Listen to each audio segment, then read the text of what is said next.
நான் ஒரு விஷயத்தை குறிப்பிட விரும்புகிறேன். என்னை பொறுத்தவரையிலே நான் பிறந்த நேரத்தில் வெள்ளைக்காரருடைய ஆட்சியிலே தான் நான் பிறந்தேன். நான் பிறந்தது 1927. அப்பொழுது இங்கே இந்தியாவிலே நம்முடைய ஆட்சி கிடையாது, வெள்ளைக்காரனுடைய ஆதிக்கம்தான் இருந்தது. அதற்கு பிறகு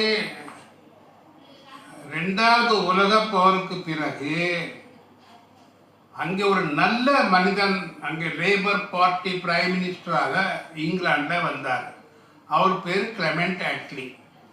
அவர் வந்தவுடனே நமக்கு சுதந்திரம் 47 கிடைத்தது.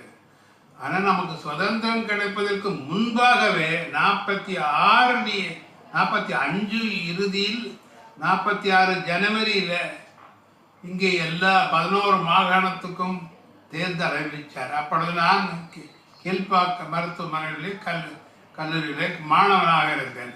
அப்போ நாங்கள் எல்லாரும் ஓடினோம். நமக்கு ஃபஸ்ட் டைம் இந்த மாதிரி வாக்கு போடுறதுக்கு சான்ஸ் கிடைச்சிருக்குது. அப்போ அந்த பொட்டிகள் மஞ்சள் சிகப்பு எல்லாம் இருந்தது. எதுக்கு சொல்கிறேன்னா, நமக்கு வாக்கு போட சான்ஸ் கிடைச்சதுன்னு சொன்ன உடனே யாருடைய ஒரு கட்டுரை கூட நான் இதை சொன்னதை பற்றி மக்கள் குரலில் வந்திருக்கு. இப்போ அண்மையில் ஒரு 4-5 நாளுக்கு முன்ன அப்பொழுது நமக்கு வாக்கு போடுறதுக்கு ஒரு வாய்ப்பு கிடைச்சிதே அப்படின்னு சந்தோஷமா அப்போ போட்டோம். நமக்கு அப்போ சுதந்திரம் வரல. எதுக்கு சொல்கிறேன்னா, அதுக்கப்புறம் 52 தான் வாக்கு. நமக்கு வாக்கு போடுகின்ற ஒரு வாய்ப்பு என்பது ஒரு ஒரு முக்கியமான நமக்கு கிடைச்ச வாய்ப்பு.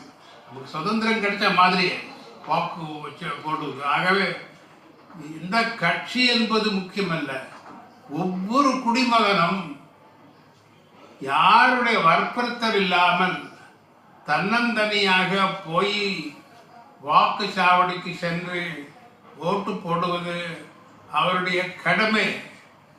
அது நம்ம நாட்டுக்கு செய்ய வேண்டிய முக்கியமான கடமை.